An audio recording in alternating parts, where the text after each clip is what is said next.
Saudara, tanggal 1 Juni selalu kita peringati sebagai hari lahir Pancasila. Namun tahun ini mungkin terasa berbeda karena diperingati di tengah pandemi COVID-19. Pandemi COVID-19 ini menjadi ujian dan juga tantangan tidak saja bagi Indonesia, tapi juga bagi negara-negara di dunia. Lalu bagaimanakah kita sebaiknya memaknai hari lahir Pancasila tahun ini yang diperingati di tengah pandemi COVID-19? Saya sudah bersama dengan Kepala Badan Pembinaan Ideologi Pancasila Republik Indonesia, Profesor Dr. Andes Kiai Haji Yudian Wahyudi, MA, PhD. Profesor, terima kasih sudah berkenan berbincang bersama kami. Terima kasih juga atas undangannya. Baik, ini terkait dengan hari lahir Pancasila setiap tanggal 1 Juni. Bagaimanakah kemudian kita harus memaknai hari lahir Pancasila, terutama tahun ini Pak, yang terasa mungkin berbeda? Yang pertama, ini ucapan syukur ya. Kalau bahasa tasyakuran.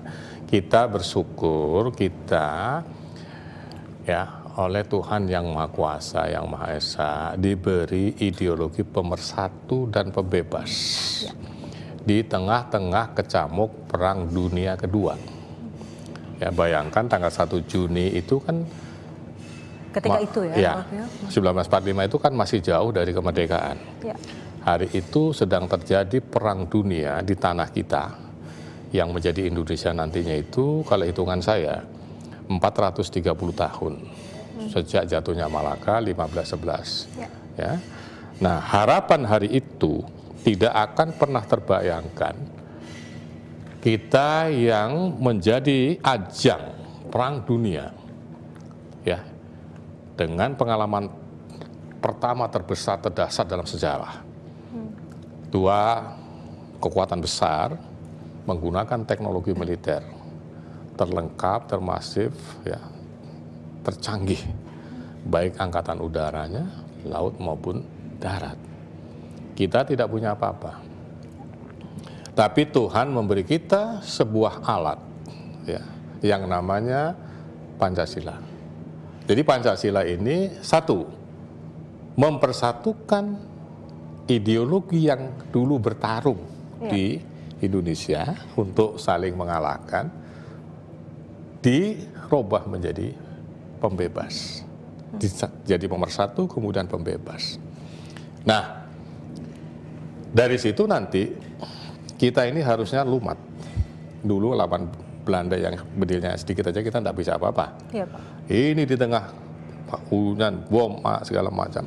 Ternyata kita bisa merdeka, dan kemerdekaan kita itu saya kira 1000 kali lebih luas dari yang pernah diperjuangkan oleh pejuang-pejuang kata betik lokal, misalnya yang dari Aceh sendiri, Minangkabau sendiri, Cirebon sendiri, begitu. Nah, ini harus kita syukuri karena ini merupakan kenikmatan terbesar yang dalam sejarah menurut saya tidak ada tandingannya dalam sejarah dunia. Kita jatuh karena tidak punya teknologi militer, tapi kita merdeka tanpa teknologi militer. Yang kemerdekaannya saya katakan tadi mungkin 1000 kali lebih luas dari yang diperjuangkan oleh pejuang-pejuang sebelumnya, seperti Pangeran Diponegoro, Sultan Hasanuddin, Cidi Tiro, Junadin, Dewi Sartika atau siapa begitu. Nah, jadi kita harus ingat, ini harus kita bersyukur kepada Tuhan. Nah, kalau kepada Bung Karno, jas merah. Jangan pernah melupakan sejarah. Nah, aku sambil ngeliat ke Mbak loh ini. Karena jas merah. Baik. Nah, itu satu Oke. Kemudian ada perbedaannya di sini. Jadi Pancasila ini sebagai pemersatu dan pembebas kita dari 2 perang dunia. Yang pertama, teknologi militer yang bicara. Kita bisa merdeka tanpa teknologi militer. Nah, yang sekarang ini perangnya kan tanpa teknologi militer. Teknologi militer itu bungkam. Buktinya, Amerika sebagai the only world superpower nyatanya juga kewalahan. Nah, bahkan yang terbanyak korbannya. Nah, di sini kita lihat kembali itu ke dalam. Jadi COVID-19 ini satu sisi memang ujian bagi siapapun. Nah, bagi kita yang dulu merupakan kelemahan kita sekarang menjadi kekuatan kita. Salah satunya, tadi saya sudah teknologi militer. Yang kedua, kenapa Nusantara begitu lama jatuh ke tangan berbagai penjajah ini? Salah satunya karena terpisah oleh batas alamiah seperti gunung dan laut. Yang mereka ini dulu negara-negara sendiri. Nah sekarang gugusan kepulauan ini justru menjadi salah satu kekuatan kita dalam menghambat laju penyebaran COVID-19. Karena justru akan memperlambat. Nah, gitu. cuma sekarang kembali seperti semula karena ini barang gaib, kembalinya ke hati kita. Nah, dulu Bung Karno ketika menghadapi krisis tahun 48 sekitar itu, ya bayangkan Republik ini masih muda, kita sudah punya ideologi pembebas dan pemersatu, tapi ada konflik internal, bahkan pemberontakan. Bagaimana cara Bung Karno menyelesaikan masalah ini? Ya, jadi sekali lagi karena ini barang nggak kelihatan, maka harus dimulai dari hati ke hati. Ya, baik. Lalu bagaimana Prof caranya kita mengimplementasikan nilai-nilai Pancasila yang sebetulnya mungkin sudah ada di dalam diri kita semua begitu, untuk agar kita kemudian bisa berhasil melawan perang terhadap COVID-19 ini? Nah, makanya saya mau cerita dulu pengalaman Bung Karno. Ya, jadi kita punya sila ketuhanan. Ini yang membedakan kita ini. Nanti mengapa gotong royong kita ini unik terhebat di dunia. Nah, di situ Bung Karno mulai dengan halal bihalal. Karena yang dibicarakan hati, bukan teknologi militer ya. Ini kalau kita kembali sini. Nah, mari kita lihat bagaimana Bung Karno menyelesaikan ini sebagai presiden. Maka diselenggarakanlah halal bihalal. Ya, itu artinya apa? Kita harus saling memaafkan dulu internal kita. Ya, dengan bahasa lain, kalau saya pakai ini karena ini betul juga berdepatan dengan Idul Fitri, itu yang namanya halal bihalal itu kan saling memaafkan ya. Nah, di sini kita saling memaafkan. Tokoh-tokoh politik oleh Bung Karno waktu itu diajak halal bihalal. Jadi kalau mungkin kita korelasikan dengan kondisi sekarang, kita tidak saling menyalahkan, barangkali seperti itu ya? Nah, itu nanti ya saya tambah dulu sedikit. Nah, nanti menjadi namanya Idul Fitri. Ya, Idul Fitri itu kan salah satu maknanya kembali ke ya normal, back to normal. Salah satu maknanya. Nah, dalam bahasa Jawa jenenge lebaran. Lebaran itu maksudnya kita sudah berdamai. Ini prinsip yang pertama.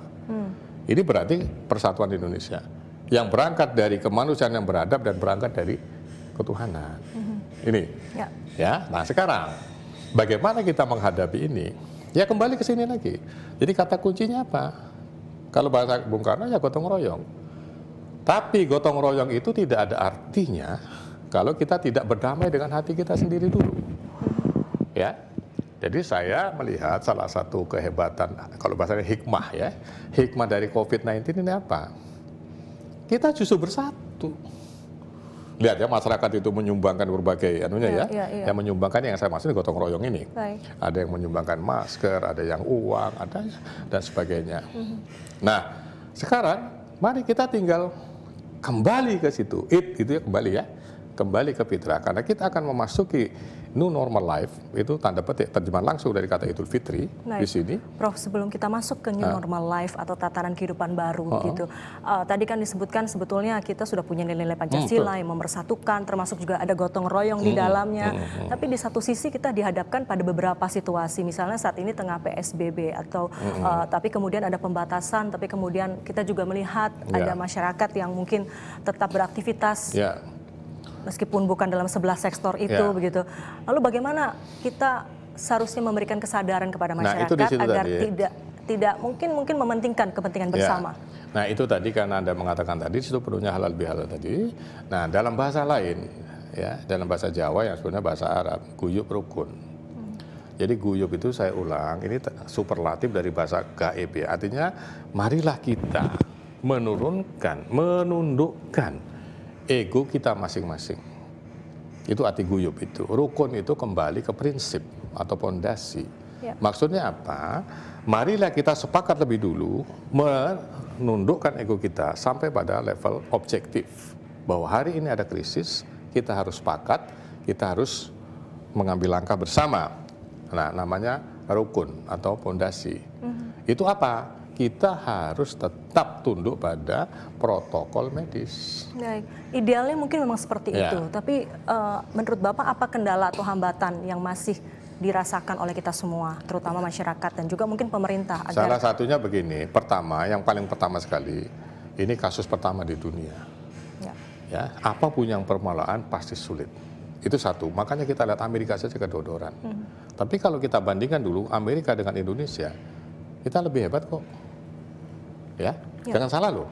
dengan segala keterbatasan kita ini ternyata kita lebih hebat. Yang saya maksud korbannya itu kita lebih kecil dibandingkan di only superpower ini. Nah, sekarang kita berangkat dari situ bahwa ini persoalan baru, siapapun mengalami kesulitan.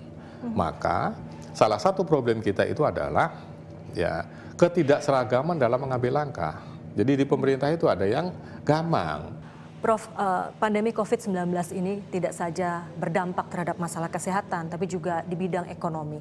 Lalu masalah apa lagi yang mungkin sebaiknya kita waspadai? Ya, jadi gini, ini kan masalah medis ya, masalah kesehatan. Saya tegaskan kembali, siapapun pemerintahnya itu ya akan dihadapkan pada pengalaman baru, tidak mudah. Ya, tadi saya kasih contoh Amerika saja kesulitan. Ya. Nah, yang paling terdampak langsung dari kita ini kan ekonomi. Betul. Banyak PHK dan sebagainya. Nah, selanjutnya apa? Di sini akan menimbulkan krisis sosial dalam ya. Jadi ada upaya-upaya di bawah itu yang seperti tidak sabar, seperti merasa paling mampu, jadi menyalahkan pemerintah. Bahkan sampai, mohon maaf saya ini ada rencana sampai membahas tentang impeachment. Ya. Ini kan sebetulnya tidak perlu. Mengapa? Karena pemerintah sudah melakukan berbagai langkah. Ya. Jadi siapapun yang memimpin itu juga akan mengalami hal yang sama. Dan menjadi masalah bagi semua kepala negara di semua negara ya? Sama, biayanya lebih besar daripada, untuk pemulihannya itu lebih besar daripada problem yang ada. Ya. Nah, oleh karena itu, di sini kita harus bersama-sama tadi. Saya ulang kembali, guyub rukun. Kita harus bersabar dalam arti proses ini secara alamiah, ya, langkah-langkah ditempuh oleh pemerintah. Dulu misalnya ada kritikan, misalnya itu potong anggaran sebagai macam, pemerintah kan sudah melakukan, ya. Nah, misalnya kita sendiri di BPIP itu anggaran kami hanya 216 kalau saya tidak salah M. Ya, saya tegaskan ini kalau dibandingkan kementerian sangat kecil. Ya. Nah, tapi kami oleh pemerintah, ya, ada Menteri Keuangan itu khususnya, dipotong 2 kali yang jumlahnya sampai 50 M. Ingat, uang ini kumpulan dari seluruh kementerian itu, ya, tidak sedikit. Saya ambil contoh Kemenak saja kena potong 2,6 triliun. Yang semuanya itu ditujukan untuk penanganan COVID. Ya, nah kalau kita tidak sabar melihat problem ini secara objektif, kita akan terperosok lebih dalam. Ya. Nah, itu. Saya kalau bertanya kira-kira siapa yang bisa tampil sekarang menyelesaikan masalah itu dengan cepat? Ya tidak ada lah. Jangankan kita, orang Amerika aja tidak mampu kok. Ya, bicara soal Amerika ini juga menarik nih Prof, karena mungkin selain masyarakat terus bersabar, tentu saja juga karena ini tidak mudah, begitu peran pemerintah juga perlu. Tapi di sisi lain ternyata krisis sosial di sana kemudian menimbulkan permasalahan baru sekarang, adanya kericuhan, kerusuhan dan sebagainya. Bagaimana agar kita bisa mewaspadai lebih dini ancaman seperti itu agar tidak terjadi di Indonesia? Nah, itulah di sini yang pertama, sekali lagi kita diminta ya memahami ujian ini secara objektif, ya. Yang kedua, marilah kita yang suka bikin hoax itu, ya, menghentikan yang begitu-begitu itu. Karena ini akan menipu masyarakat, menipu diri kita sendiri. Yang jika kita lepas kontrol, maka akan terjadi apa yang tidak pernah kita inginkan. Ya, katakan akan terjadi revolusi, akan terjadi perang di diri kita sendiri. Nah, di sini yang pertama ya, marilah yang begini-begini kita hentikan. Kita berbicara secara objektif bahwa ini ujian untuk dunia, bukan hanya untuk Indonesia. Nah, Indonesia hanya salah satu dari bagian itu, dan pemerintah sudah melakukan itu ya dengan segala kemampuannya. Ya, yang kita bisa lihat, orang bicara anggaran, kita sudah kasih anggaran. Orang berbicara tentang pengamanan di lapangan, pemerintah sudah melakukan, ya. Nah, sekarang tinggal kita itu bersabar dalam arti ketika kita melihat ini sebagai fakta, kita bisa mengukur kira-kira problem ini kapan selesainya.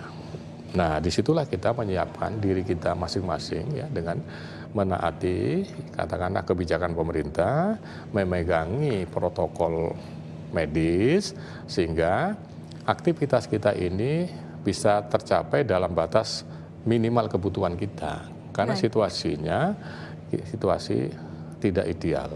Ya, yang jika salah langkah justru menelan korban jiwa. Betul, Bro. Terkait dengan tatanan kehidupan baru atau new normal yang sekarang ini mungkin akan kita jelang begitu. Bagaimana tanggapan Anda soal ini? Ya, kalau saya sebagai salah seorang pejabat melihat ini penting dilakukan ya. Karena kita tidak bisa hanya bertahan seperti semula. Ya, itu menimbulkan banyak dampak yang lain ya. Nah, maka perlu diambil langkah. Tapi tadi ya, back to normal ini harus dilandasi pada prinsip yang paling utama dalam menangani COVID, yaitu ketaatan medis. Jadi kita harus tunduk pada protokoler medis ya, karena ini perang medis, bukan perang militer, bukan perang yang lain-lain. Nah, padahal COVID ini makhluk gaib. Artinya tidak bisa kita lihat begitu ya? Iya, jangan-jangan kita sendiri yang kena, tidak tahu lagi enak gitu ya. Kita menduga tidak ada masalah, tapi tahu-tahu kita kena. Nah, makanya kita ini harus percaya betul. Jangan sampai saya percaya COVID ini ampuh setelah saya terkena. Itu jangan sampai. Di situnya diperlukan namanya saksi ahli. Saksi ahli itu siapa? Ya otoritas yang berwenang dan termasuk korban-korban yang sudah jatuh itu kan saksi, betapa ini sangat berbahaya. Nanti ada yang sembuh, menjadi cacat dan sebagainya itu.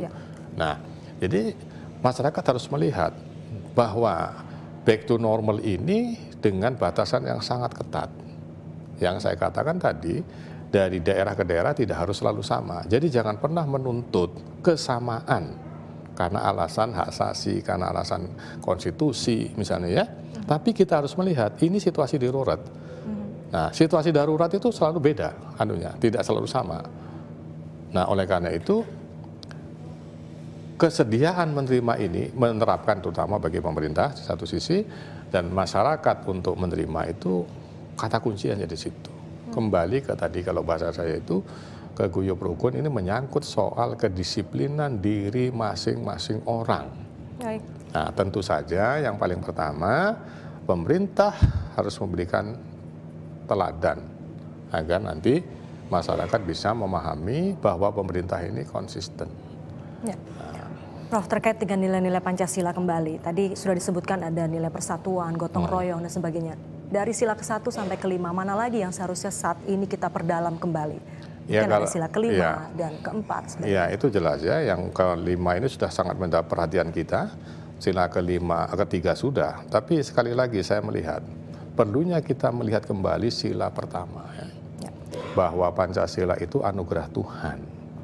Yang saya katakan tadi sebagai pemersatu dan pembebas di tengah-tengah ketidakmungkinan itu ya, kemustahilan itu. Nah, disinilah maka kita perlu kembali ya, katakanlah juga berdoa. Meminta kepada Tuhan, ya berdoa pada Tuhan agar bangsa ini segera itu ya, dibebaskan dari ancaman COVID-19 ini. Nah, kalau saya ini orang Islam misalnya, di situ ada namanya kunut nazilah misalnya gitu. Ya, jadi digalakkan kembali di kalangan masyarakat, ya terutama tokoh-tokoh agama untuk memimpin doa-doa ini, walaupun mungkin dengan tadi protokol medis kesehatan itu. Nah, dari sinilah nanti yang namanya Tuhan itu ikut turun tangan langsung. Ya, jadi ini barang tidak kelihatan itu masalahnya. Jadi kita berupaya dan berikhtiar begitu ya? Iya, nah jadi berdoa dan berikhtiar. Ya. Jadi ikhtiar itu dari bahasa Arab artinya memilih yang terbaik. Ya. Ini menjelang tatanan new normal ini atau tatanan kehidupan baru, sejumlah kementerian itu mungkin sudah menyiapkan strategi ataupun skenario untuk menghadapi itu. Bagaimana dengan BPIP, Pak? Apakah ada strategi khusus barangkali terkait hal itu? Kalau kita di BPIP pada prinsipnya itu kan memberikan rekomendasi kepada Presiden di satu sisi juga melakukan sosialisasi. Jadi BPIP secara prinsip hanya dalam konteks ini lebih mensosialisasikan kebijakan pemerintah ya, kebijakan pemerintah itu. Jadi kalau dalam bidang medis kami total tunduk karena kami ya tidak punya tanda petik otoritas dalam kesehatan supaya tidak melakukan overlapping yang tidak perlu. Nah begitu. Nah tapi dalam hal-hal yang kami bisa lakukan, kami juga melakukan ya. Misalnya dalam hal ini kami masih melanjutkan umpamanya saja itu ya, dalam rangka bantuan ya, tadi itu apa namanya, dari gotong royong itu misalnya, ini perlu saya sampaikan juga gitu, karena ada beberapa kritik terhadap BPIP ya. Kami internal pegawai BPIP itu juga sudah urunan atau patungan ya, yang dibatasi minimal 10% dari gaji ya, 10% dari gaji. Jadi artinya di dalam rangkaian hari lahir Pancasila ini juga ada beberapa kegiatan lain yang diselenggarakan oleh BPIP. Bisa dijelaskan lagi Pak tadi terkait dengan donasi yang diberikan jadi oleh donasi, BPIP sendiri? yang pertama kita sebetulnya sudah melakukan itu kalau secara kelembagaan yang besar itu 2 kali. Yang pertama dulu ketika kita kerjasama dengan MPR tanggal 14 April. Nah itu BPIP juga sebagai lembaga sudah ikut membantu, maksudnya menyumbangkan uang gitu kepada panitia. Terus yang kedua ya itu pribadi-pribadi kita ketika ada acara lagi yang kemarin itu yang di TVRI ya itu ya kemarin itu juga begitu. Nah sekarang ke dalam kita sudah memotong gitu kira patungan, setiap pegawai dipotong 10%. Nah dana ini kita bagi menjadi 2. Satu ke dalam yang kita ngurusi PTT, pegawai tidak tetap, kayak driver itu ya. Karena mereka ini kan juga orang yang sangat terdampak. Nah kemudian kita juga menyumbangkan dana itu keluar. Keluar itu akan diserahkan ini ke 3 wilayah. 1 timur, rencananya di Papua. Tengah itu ada di Bali, barat itu ada di Sumatera Barat nanti di sana. Itu sebagai perwakilan saja gitu. Nah, di situ kita akan secara ini akan diberikan sebagai simbol bahwa kami di BPIP itu juga ikut. Jadi artinya semangat gotong royong dan solidaritas itu juga dilakukan dari dalam instansi BPIP sendiri. Yang kedua, kita juga akan ada donor darah. Donor darah. Ya besok itu ada donor darah. Jadi teman-teman yang bisa hadir silakan ya, ke donor darah begitu. Itu yang langsung kita lakukan untuk bagi yang membutuhkan nantinya begitu ya. Baik, Prof. Sebelum kita akhiri, tadi disebutkan bahwa sebetulnya Pancasila ketika dulu pertama kali lahir tujuannya tentu adalah untuk pemersatu, pembebas dan sebagainya. Sesuai dengan yang diharapkan para founding fathers bangsa ini. Apakah setelah sekian puluh tahun berjalan konsep ataupun harapan itu kini sudah terpenuhi, dan kalau belum apa yang masih harus kita kejar? Ya, kalau terpenuhi sudah banyak yang terpenuhi ya. Nah, tapi begini ya, saya katakan tadi bisa membebaskan bangsa sehebat ini, itu kan sebuah ini ya, mujizat kalau bahasanya, mujizat politik kira-kira. Nah, tapi di dalam perjalanan itu ya ada yang namanya riak-riak ya. Nah kalau kita baca kira-kira persentase begitu ya, kalau saya katakan lebih banyak berhasilnya daripada yang tidak tercapai ya. Nah mengapa? Karena Pancasila dalam katakanlah tindakan ya, bukan secara teoritis, itu kan sudah dilakukan oleh berbagai unsur masyarakat ya. Contoh sederhana misalnya, masyarakat yang bergotong royong membangun selokan itu kan mewujudkan sila persatuan, gotong royong misalnya kan.